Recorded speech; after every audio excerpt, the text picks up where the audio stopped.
Welcome to my video on the independent t-test in Jamovi. In this video we will learn when and how to use the independent t-test. Okay, let's start as we always do with the statistical test decision tree, and let's just walk through it, and then I will give a concrete example of how this is done. So let's start here. The first thing we do is we think about the question type and the design analysis, and we decide what type of study we're dealing with. So when we have an independent t-test, we're talking about a test of difference. So we've got a difference test.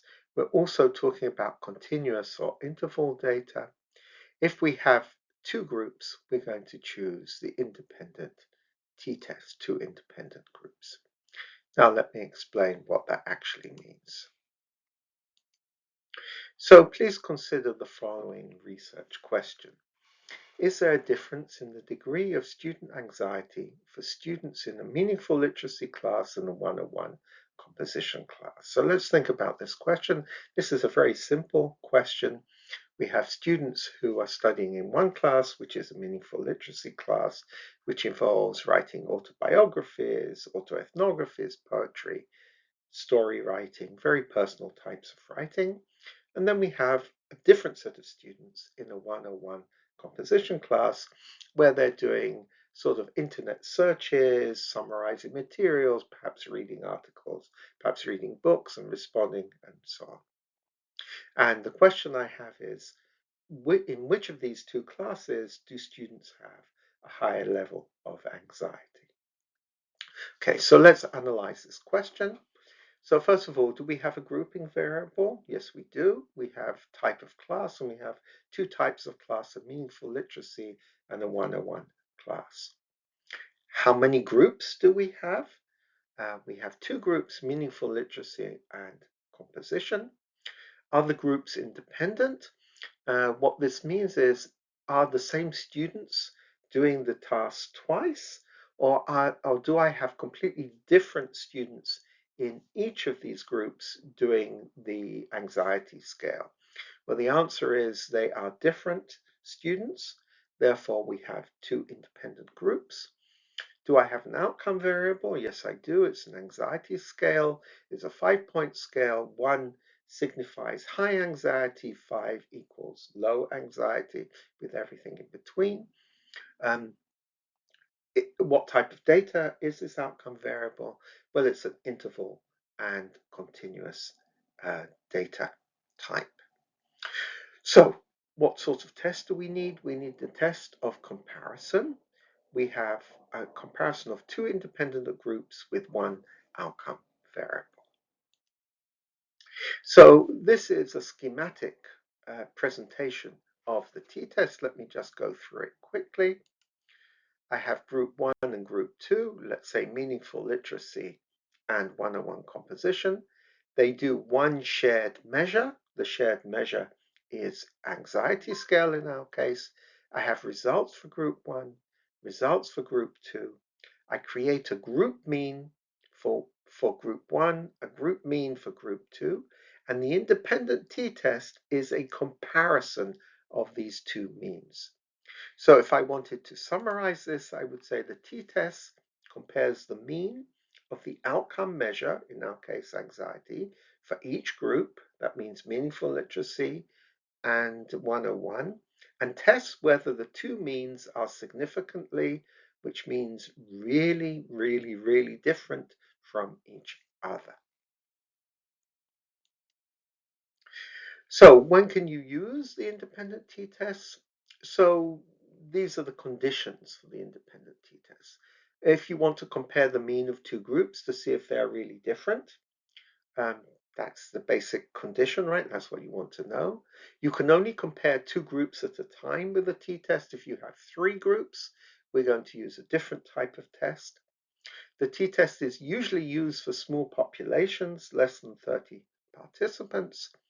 The samples do not need to be equal in numbers, but they should be close. You shouldn't have a group with 5 people and another group with 500 people in it. The t-test assumes that the data is normally distributed. If it's not, we're going to have to choose a different type of test. There are two types of hypothesis that we can talk about when we talk about this comparison. The first hypothesis, technically termed a two-tail hypothesis, or a basic claim that there is difference. So in this claim, we have a hypothesis, the null hypothesis that groups are the same, and the alternative hypothesis is just that they are different. However, in many cases, we actually have a direction for the difference. This is called a one-tailed hypothesis. The two samples, the null hypothesis stays the same, the two samples are the same. But for the alternative hypothesis, we might have a claim that one group is higher or lower than the other group. For example, in our case, a meaningful literacy class should result in lower levels of anxiety than a one-on-one research class. That might not be true, but we do have the possibility of a one-tailed hypothesis because previous research has suggested that that is the case. Now what we're going to do is we're going to do the independent t-test in Jamovi.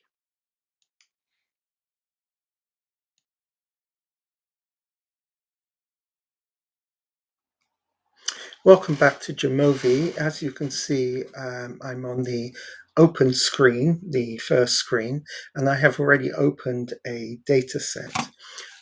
Just so that you know how to do that, if you look at the bars at the top here, you have an open button, and then you can, just like you would in any other program, go to the particular file. It can be an SPSS file, an Excel file, and so on, and you can just open it up and it will open in Jamovi. Okay, so let's look at this data set very quickly. This is what we've been speaking about in this video. So we have two variables, class type and anxiety. Class type is divided up into two different groups, meaningful literacy class and the composition class. I have 10 students in each, and the students are not the same students. So 10 students in the meaningful literacy class are not the same 10 students in the composition class. I also have an anxiety scale that they filled in. Remember that a higher score means less anxiety and a lower score means higher anxiety, 1 being very high anxiety, 5 being very low levels of anxiety.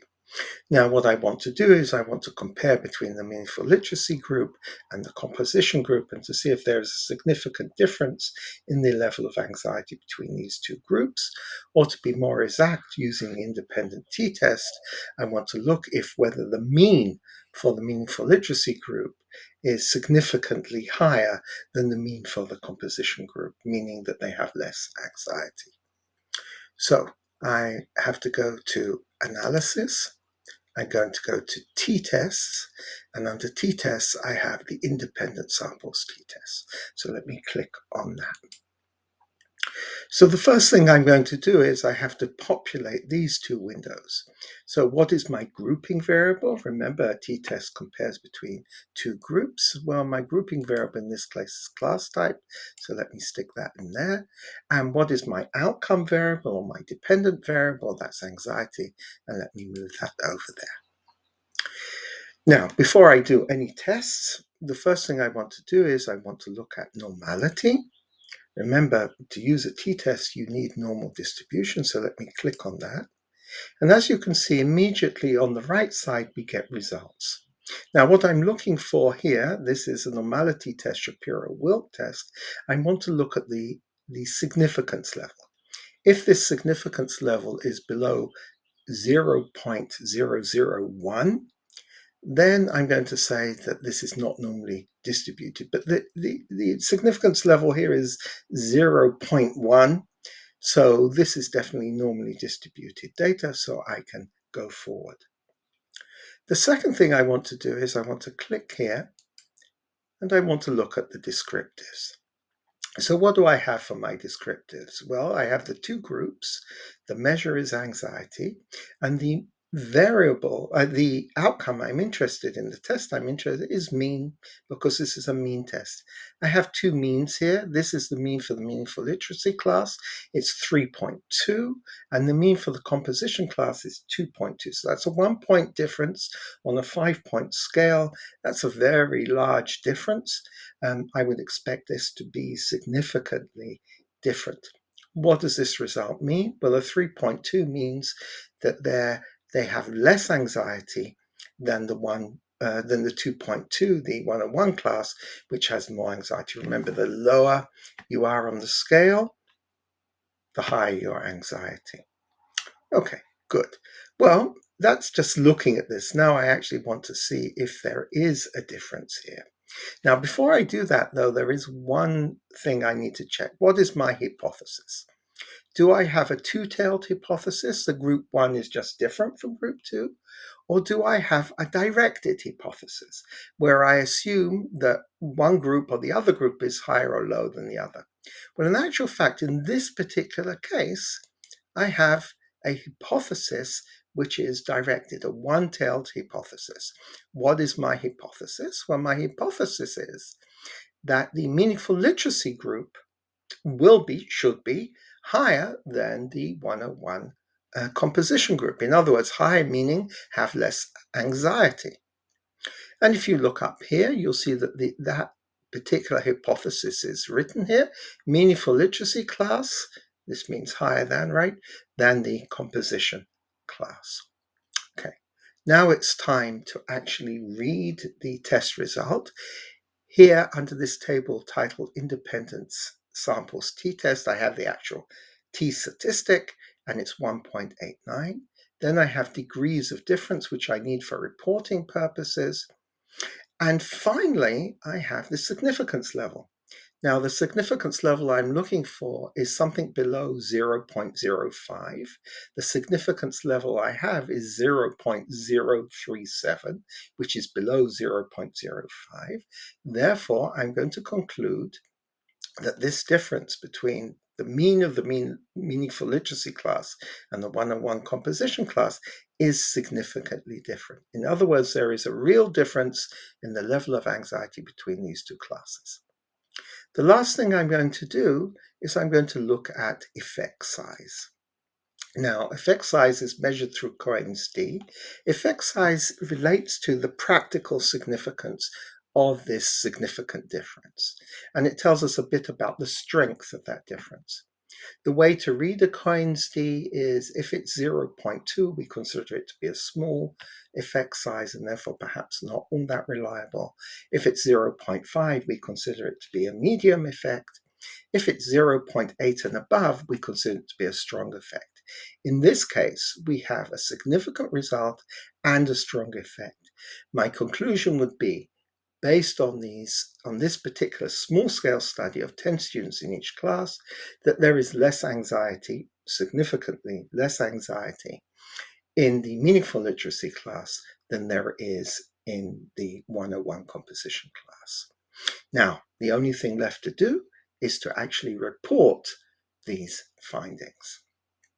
The last thing we need to do is we need to report the findings of our independent t-test in the appropriate manner. So this is the way you report the test, and I'm just going to read through the way you would write this up.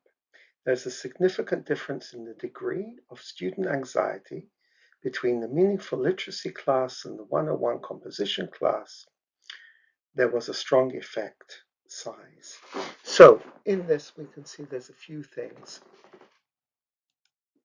We are going to specify what is our outcome measure, in this case, student anxiety. And we're going to specify the two groups, the meaningful literacy class and the composition class. We're then going to specify the t-statistic. We're then going to specify the effect size. Okay, in relation to the first group, we need to specify the mean and the standard deviation. Down here, you can see the output from Jamovi, the independent t-test. I placed arrows so that you can see where to get the data from. But quite obviously, mean and standard deviation is descriptive, statistics, and you'll find it under group statistics. The next part of the presentation of our results relates to the t-test, which appears here. I put T so I know which test it is. Then we have the degrees of freedom, which is DF, degrees of freedom in the independent sample test table. Then I give the test statistic, that's the T statistic over here. And then I give the significance level. In this case, it's 0.037. That is a significant effect, which I've already said up here that this is significant difference. If this was not significant, if this was above 0.05, I would say there is no significant difference, but I would continue to report the same pieces of information. The final thing I report is the degree of effect size.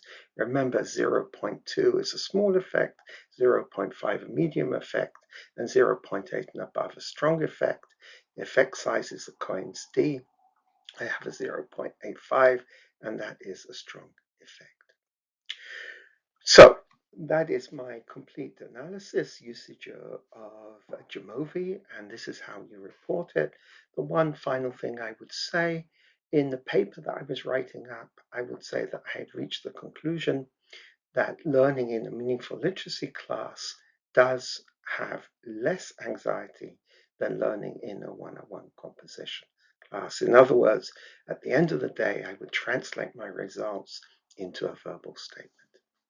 And with that, I think we are done, and I'll see you in the next video.